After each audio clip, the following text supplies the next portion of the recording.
కృప, ఈ పొట్టు చిన్న పొట్టు కోసం వాళ్ళు ఏర్పాటు చేస్తున్నారు.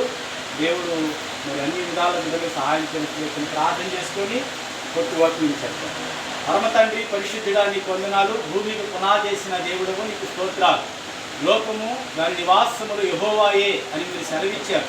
అవునయ్యా, ఈ బిడ్డలను మీరు ప్రేమించి, విజయ్ గారిని, రమాదేవి గారిని ప్రేమించి వారు జీవనోపాధి కొరకు చిల్లర కొరకు ప్రభు వారు నిర్మాణం చేసుకున్నారు. అన్ని నీకు వందనాలు.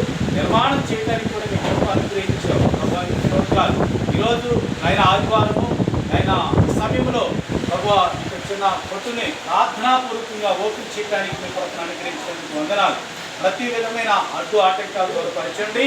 అంతేకాదు బిడ్డలనైనా ఈ పొట్టులో కావలసినటువంటి సరుకులు సామాన్లు అన్ని తెచ్చుకోవటానికి కూడా బిడ్డలకు మీరే సామర్థ్యత కలుగు చేయండి. కావలసిన ధనమును సమకూర్చండి.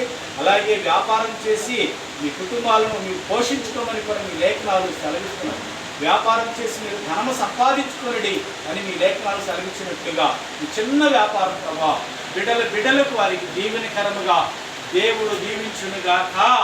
తండ్రి నీ కరుణ, నీ హస్తము, నీ కనుదృష్టి బిడ్డలపైన అలాగే చిన్న పుట్టు పైన నీ కనుదృష్టి ఉండునుగాక అని మేమందరం ప్రార్థన చేస్తూ యేసు నామం పేరిట వేడుకొని ప్రార్థించి పొందుకుని ఉన్నాం పరమ తండ్రి. ఆమేన్. దేవునికి స్తోత్రం. హల్లెలూయా. దేవుని బిడ్డలారా, ఈ పొట్టు ప్రారంభం జరుగుతూ తండ్రి కుమార పరిశుద్ధాత్మ నామములో ఈ పొట్టును ఓపెనింగ్ చేస్తున్నాము తండ్రి. ఆమేన్. దేవదేవునికి స్తోత్రం. హల్లెలూయా. దేవుని నామమును మహిమపడదాం. యెరూషలేము యెహోవాయే కాటుచున్నవాడని, యెరూషలేము యెహోవాయే. రండి రా, మీరు కూడా ఏం పర్లేదు.